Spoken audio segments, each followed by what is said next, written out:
Morning everyone. আৰু দেখিছা আজি পৰিৱেশটো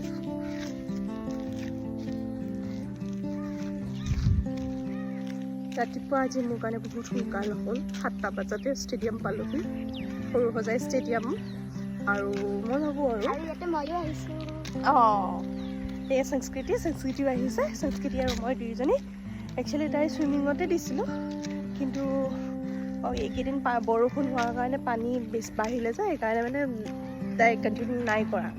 চ' আমি ভাবিছোঁ এনেই ঘৰত সোমাই থকাতকৈ, তাতে ছানডে' চ' অকণমান ৰাতিপুৱাই ওলাই আহিলোঁ গোটেইকেইটা সপৰিয়ালে আহি অকণমান ইয়াতে ষ্টেডিয়ামতে দৌৰা মেলা এনেকৈ কৰিলোঁ, কৰি খুব ভাল লাগে। চ' মানে কি হয়, ফ্ৰেছ হৈ যোৱা যায় আৰু দিনটোৰ কাৰণে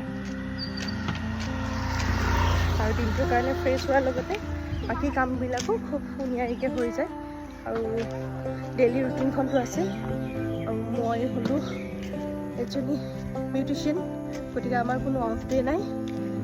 আমাৰ তেনেকৈ অফ ল'ব লগা মনত নপৰে, মানে যিটো ছানডে চবেই এনজয় কৰে, ছানডে অফ ডে বুলি, ফান ডে।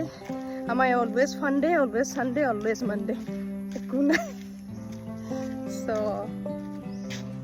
খুবেই ভাল লগা এটা পৰিৱেশ। আপোনালোকেও মানে মই আজি আহিছোঁ কাৰণে এনেকুৱা নহয়, আমি আহিয়ে থাকোঁ প্ৰায়, কিন্তু আহিলে গম পোৱা যায়। একচুৱেলি ৰাতিপুৱা খুব সোনকালেই হয়, 5টা 4:30 ৰাতিপুৱাই যায়।